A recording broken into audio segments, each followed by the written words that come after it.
সমাজে শেরে বাংলা একে ফজলুল হকের আদর্শ ছড়িয়ে দেওয়ার আহ্বান জানিয়েছেন তথ্য ও সম্প্রচার মন্ত্রী জহির উদ্দিন স্বপন।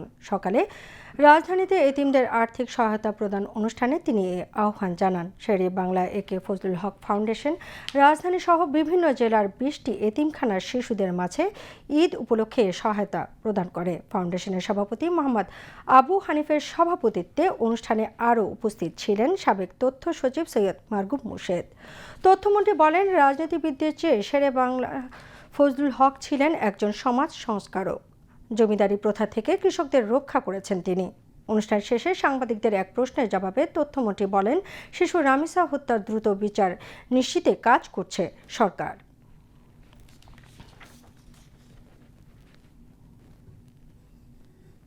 দেশের প্রচলিত আইনের মধ্যে সবচেয়ে দ্রুততম সময়ের মধ্যে এই অপরাধীকে সাজার আওতায় আনার জন্য সরকার সব ধরনের ব্যবস্থা গ্রহণ করেছে এবং সরকারের পক্ষ থেকে সংশ্লিষ্ট সকলকে, বিশেষ করে সাংবাদিক ভাইদেরকেও ধন্যবাদ জানাই যে আপনারা সরকারের এই উদ্যোগ এবং জনগণের মধ্যে যে এই বিষয়ে ক্ষোভ আছে এটাকে আপনারা যেভাবে জনমত তৈরি করে তুলছেন, আপনাদের জনমতের উপরে ভর করেই আমরা আরও বেশি কার্যকরী আইন তৈরি করতে পারবো যাতে সমাজ থেকে এই ধরনের অপরাধকে আমরা নির্মূল করতে পারি।